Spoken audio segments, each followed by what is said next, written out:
It is an absolute honor to welcome our esteemed speaker for today, environmentalist Kalpana Ramesh, the founder of the Rainwater Project, who is widely recognized as the water warrior.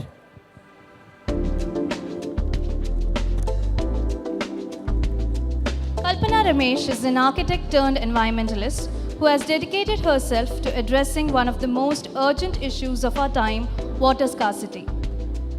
Through her tireless efforts and years of research, she has become a leading advocate for sustainable water management in Hyderabad and beyond. Her journey began when she saw firsthand the dire consequences of water scarcity and felt compelled to act. This led her to establish the Rainwater Project, a social enterprise that provides comprehensive solutions for rainwater harvesting, integrated water management, and the restoration of ancient step wells.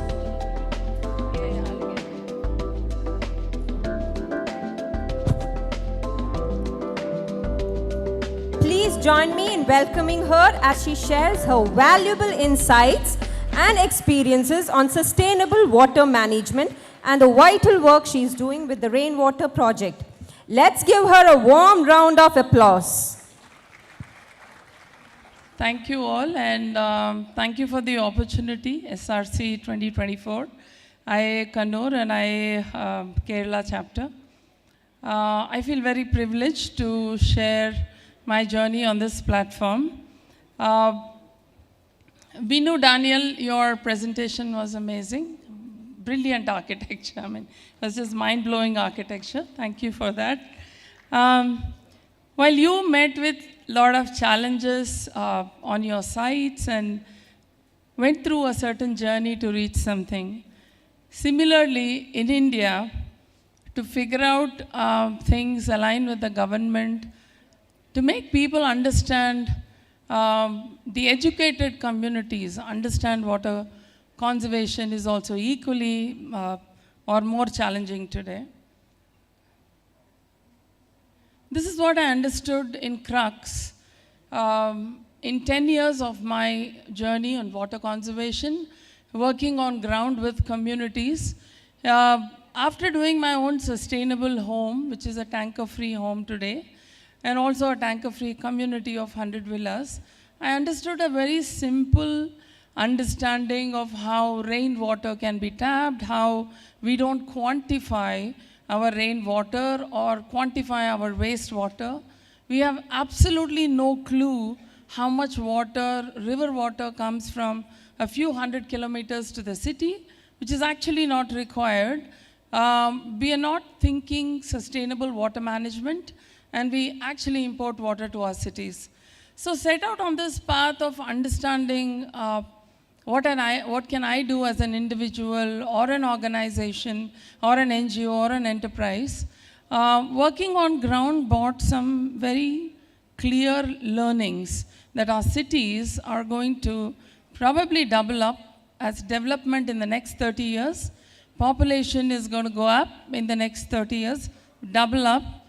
And we are not able to find an answer for our urban flooding, and we are not able to find an answer. The same cities that go through urban flooding is also going through a dip in groundwater, and critical extraction of groundwater is happening.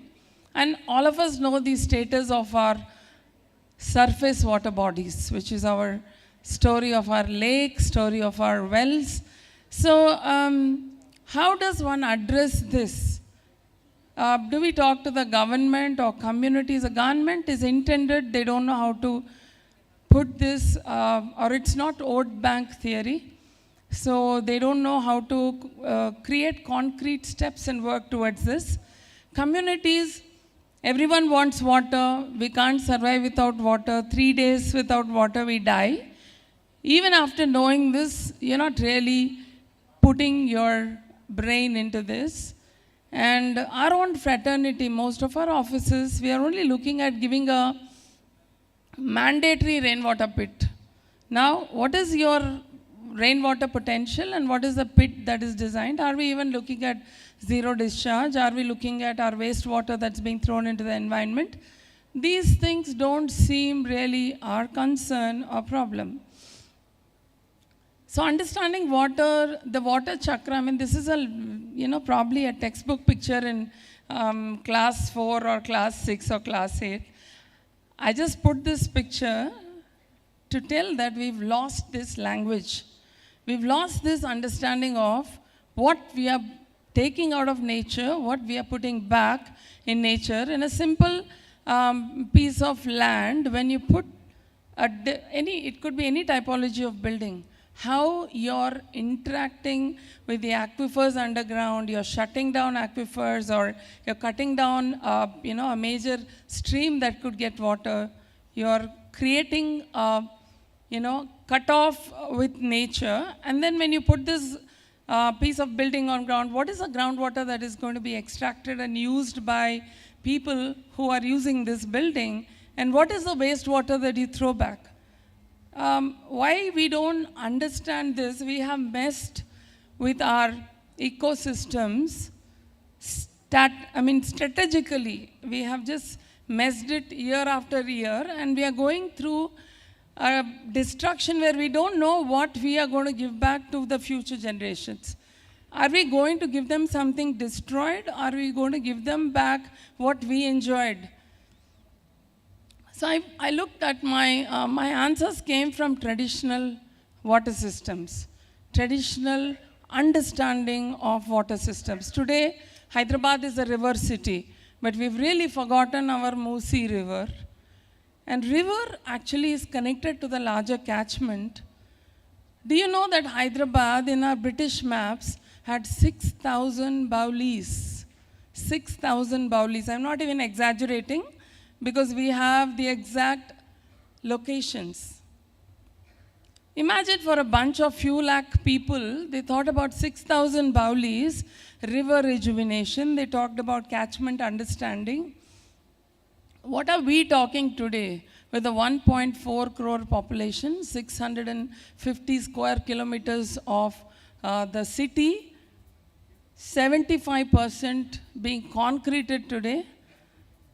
We've forgotten the language of what is water, sustainability, and we're only going through a madness called development minus sustainability. Well, I was in that same platter too earlier. I also didn't think 23 years of design practice, interior design, furniture design, every project had a lot of nature in it. But slowly I started understanding even my projects, it's only the look and feel of nature. Have I even understood the water body that I've created? What is this water body's water? Where is that coming from? How much of top-up of groundwater is required? And how much is going in evaporation losses? Have I even understood sustainability of this? So traditional water systems, I don't have to go through this, are different ways, methods that they understood, and they really built some very intelligent systems for us. But today, for me, in my head, I wanted to understand what is it that I can do. City-wide seemed very difficult to work in so many layers with the government, communities, the land use. It's too much to take at one point. But I started understanding in a neighborhood, what is it, what are the challenges for water? How do you understand a water footprint? Or what are you not managing right in a certain neighborhood? So basically, you need to plan, you need to build awareness, you need to have clean water bodies, you need to understand what is the amount of rainwater in that certain neighborhood, how it can be tapped, and how to create zero discharge. Year after year, we are debating on Twitter about rainwater that's falling off from the flyovers. But what is the solution to this? Well, I came down to a solution of fixing one block at a time. Broke down Hyderabad into 98 micro watersheds. Now, this can happen in any city.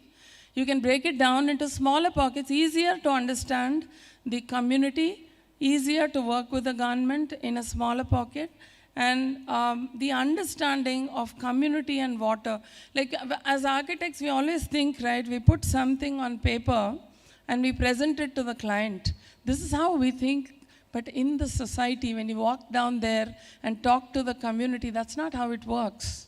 You cannot go with a plan to them. You need to understand and resonate with their problems, and they definitely have a plan. So, so there's been a lot of learnings on ground. I started understanding the gaps, and I want to fix these gaps to drive towards a solution. I don't want to extrapolate the problem, but I want to understand what can be done to fix the problem. So increasing rainwater recharge from 8% to 80%. This is a simple challenge I took up. So how do I make this happen in a small block? And converting, getting back your water, getting back your lake, getting back a well, doing multiple rainwater harvesting interventions in that certain block. Now, we are an enterprise today incubated by IIIT Hyderabad. Luckily, we have all these sources. And I want to tell you here to everybody, Hyderabad has 18 national research organizations. 18 of them. How many of them? Multiple papers, multiple research, multiple data. There's a sea of data. But what are we doing on ground is still a question mark.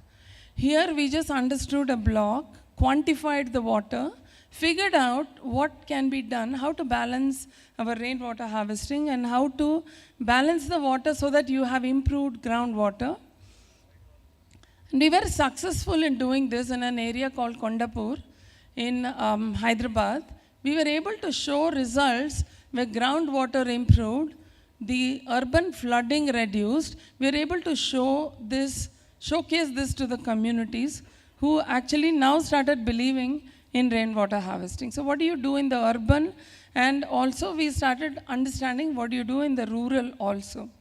In the urban, this is one of the largest step wells we found in garbage, which was sitting in garbage for 42 years, right in the middle of the city. This is how it was. Now this scene is anywhere in the city. You can see this, and it can be a well, it can be a lake, it can be a whole monument underneath it, right?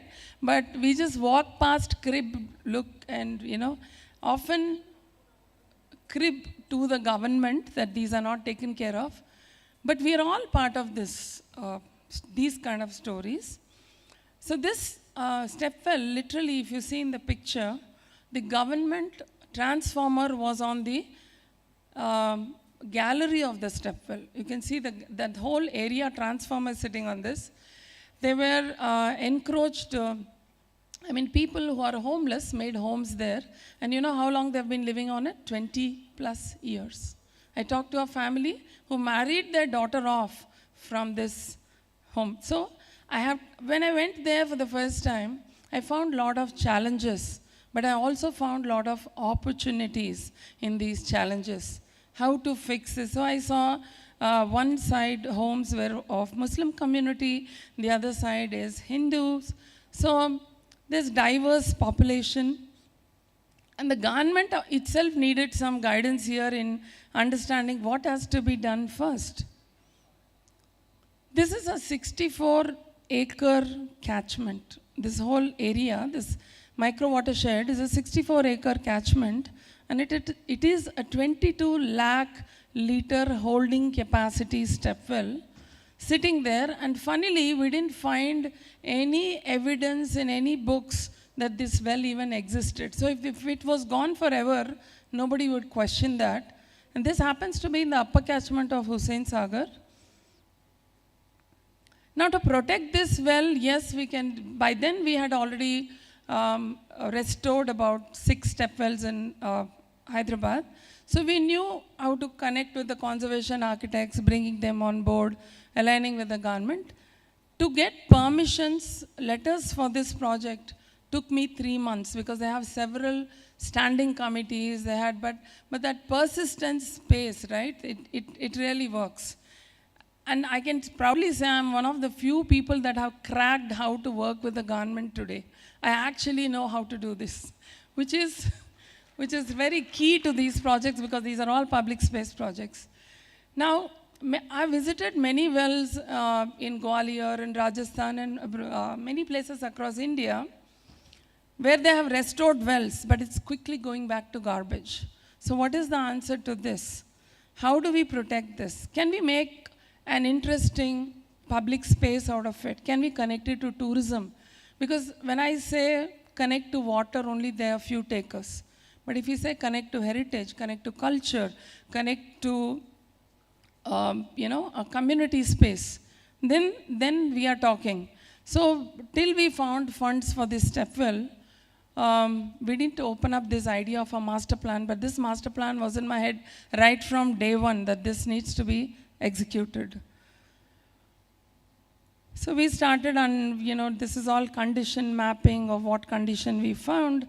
This is all the process, and this is the completion with an interpretation center, with a walkway, because you don't want people to just come and see the well and walk away. You want people to engage with this well and take back this knowledge that you need to protect water bodies and you cannot keep your history like this. You cannot keep your water bodies in this status. And I wanted to show the city and the government that you can actually earn out of these projects. So a dump yard for 40 years became the 5th largest tourist attraction in Telangana today, which is the Bansilalpet stepwell. The Interpretation Center, and we give it out for cultural activities, the NGO runs it.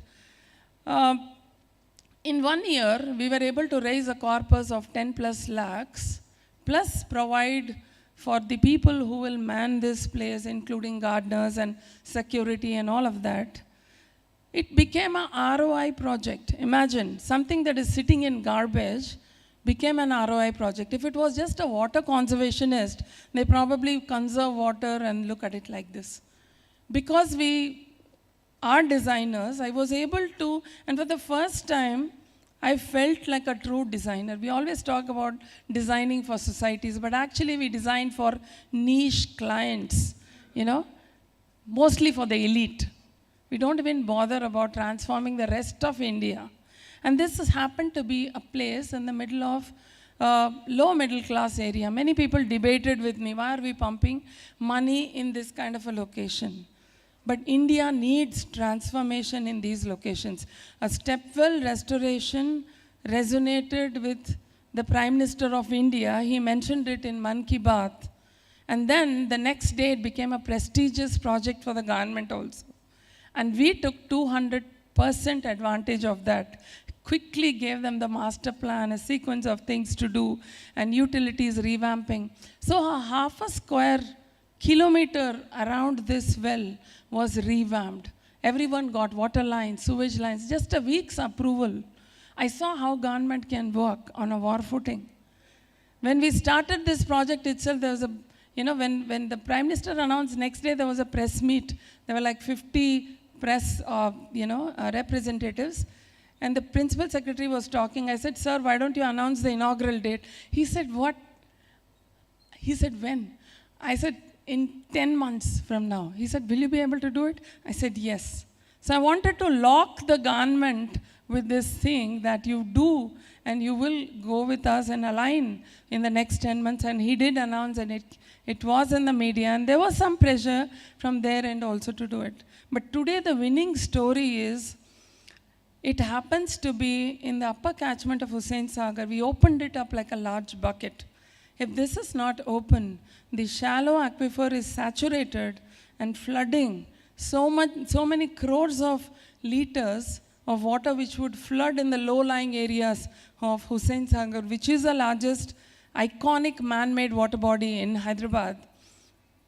This has reduced urban flooding in the direction. So imagine if all those 6,000 baulis can be opened up in the city and if it can recharge the water. So the sense was also, I'll talk about how the river and city is also connected. So this is the impact. I mean, clearly, can you see the packed development? every day was a fight, every day was a understanding. But you know how I understood communities like this? In 100% of people, 80% of people don't react to anything. They don't say yes or no. 20% will always say yes or no, good or bad. But in that 20%, there's only 2% who will be having the most negative, people. If you're able to crack why they are negative, you're able to negotiate with them. I did that. I understood that you don't see beyond their negativity, try to negotiate. What is their trigger? If you're able to solve that, you have won the 20%, and so you have won the 80%. And then people who said, आप एक यहाँ ईट भी नहीं हटा सकते, means you cannot even move a brick here. Today tell that आपने हमारे घर के सामने जन्नत बनाया. You have created heaven in front of our homes. So that's the mindset transformation, that. So by doing a project, we made this transformation happen. I want all of you to watch this 2-minute video. It showcases the entire journey of what happened.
Thank you. So it's real. Every time I watch it, I go back to those times, and it's a very profound journey. I mean, it changed me as a human being also. Every day, we see so many battles in life, but you can break it down and you can solve each one of them. Nothing is impossible is learning from this project.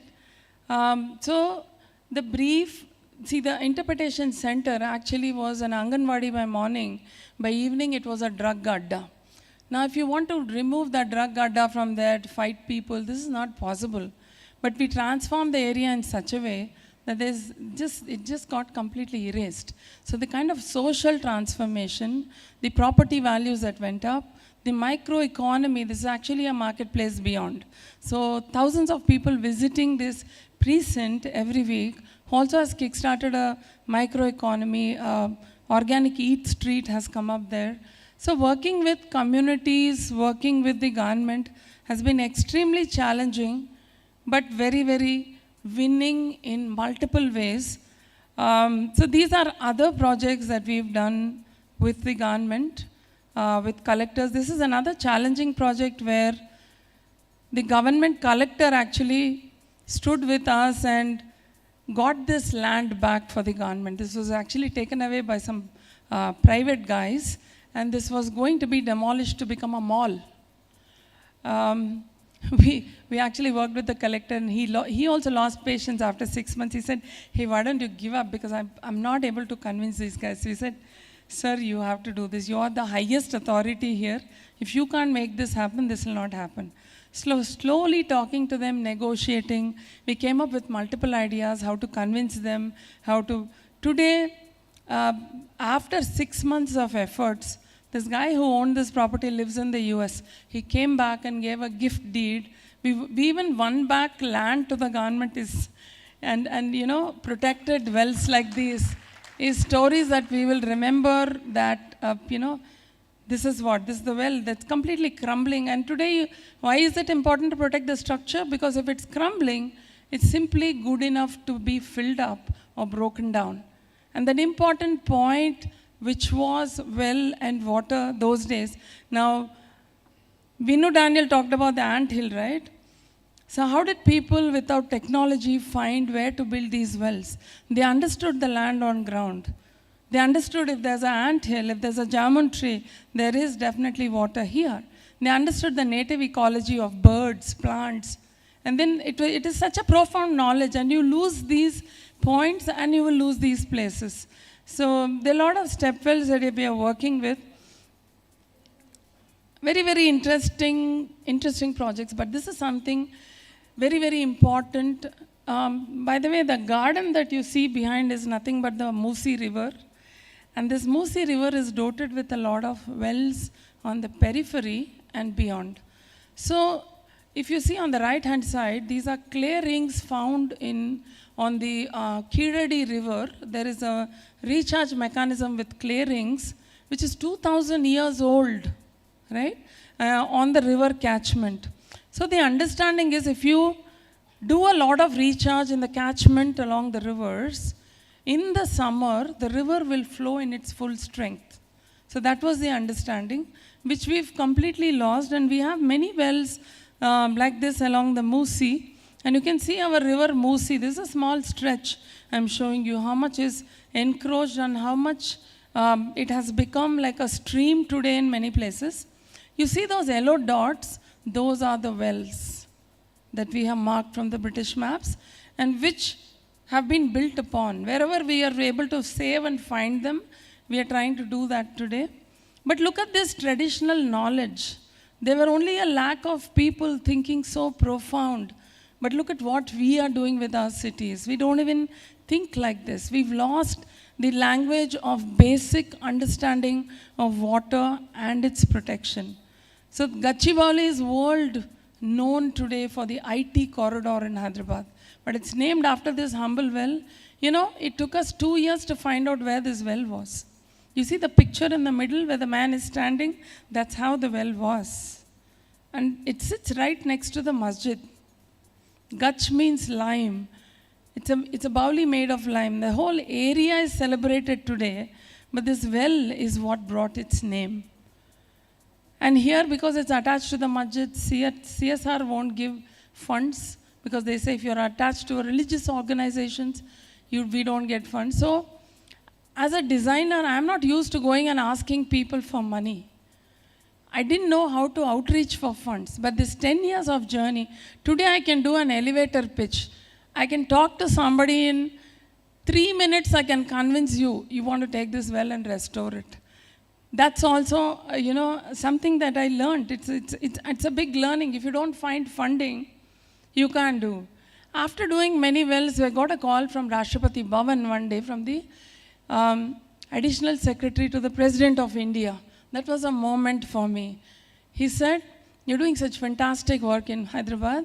There's the President's retreat in Bolaram, Hyderabad. Would you want to take up 3 step wells, which we were actually planning to close up in the next couple of years? And you know what?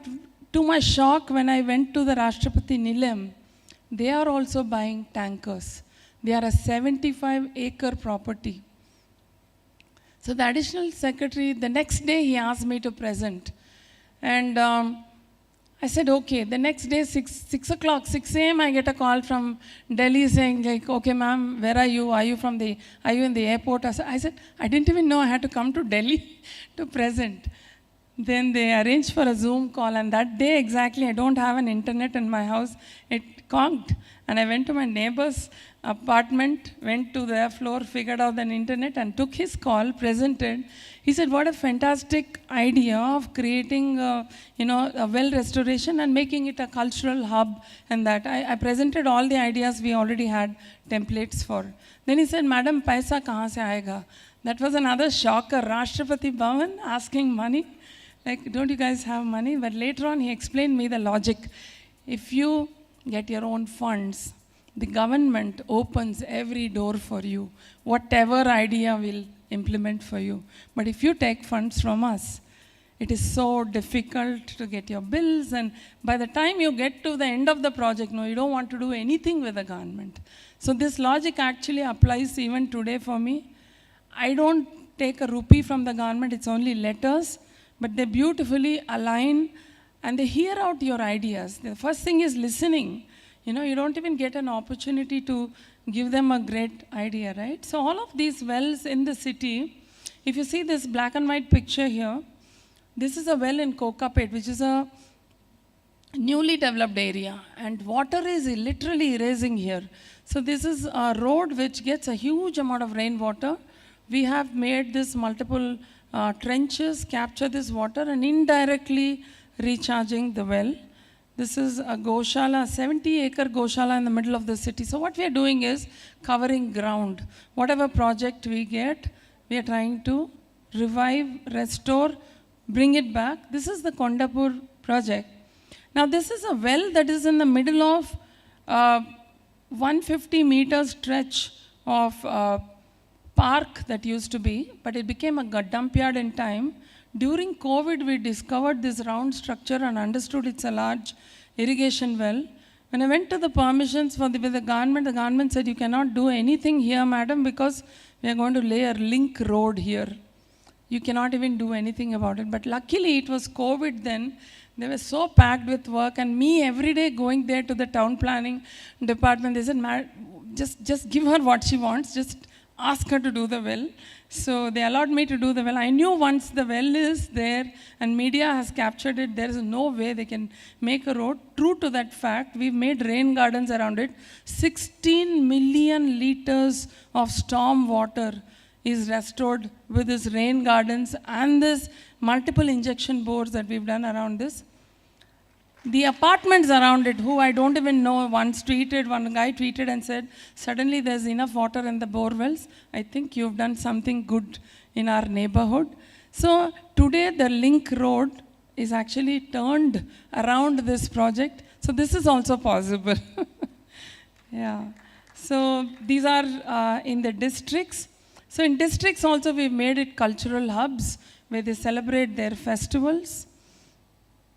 So a lot of negotiations, a lot of work, but I think it is a collective, right? Like what Vinu was saying, it's a collective that you have to understand and crack, and also an individual responsibility. Each of us have to protect rainwater.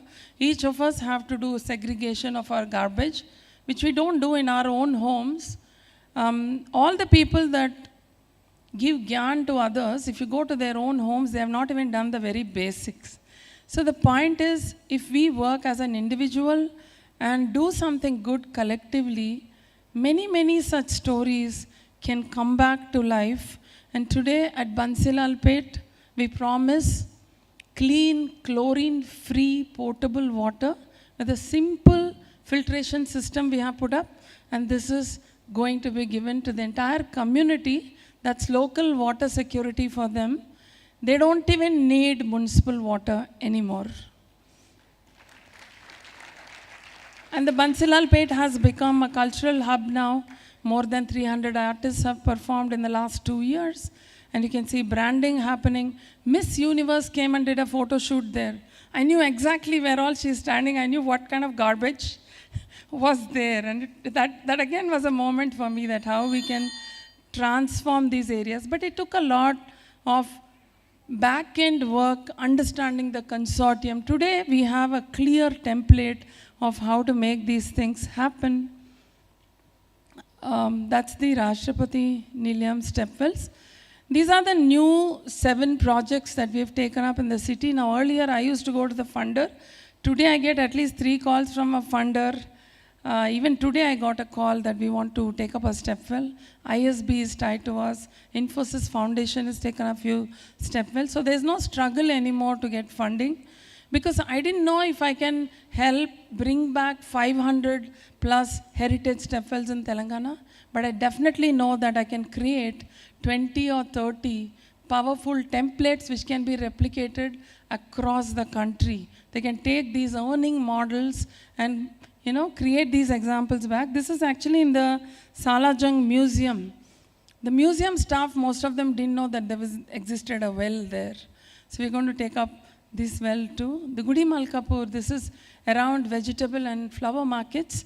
The government opened it and then it stalled for multiple reasons. So ISB came on board, we got them on board for this project. This is Jetchala, this is again one of a very large stepwell in Telangana.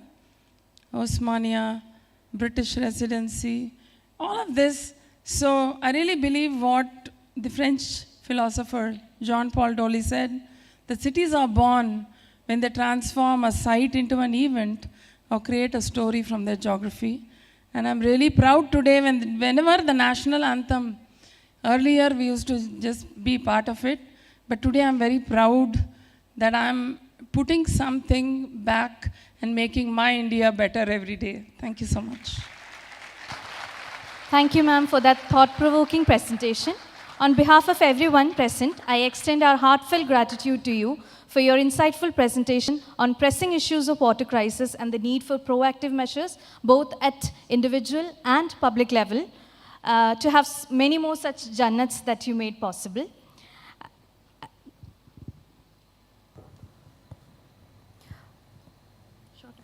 And since we are running short on time, we'll skip the question and answer session for now. We'll have a panel discussion later and you can save your questions for then. So as we wrap up, we would like to express our gratitude to Ms. Kalpana for the exceptional work she has done and for being here with us today. To show our appreciation, we would like to present a memento and a small gift. I would now like to invite Architect Sandhya Radhakrishnan, Architect Shinto G. George, and Mr. Jabir from Noble Decor, our associate partner, to the stage to present the token of appreciation to Ms. Kalpana Ramesh. Let's give them a big round of applause.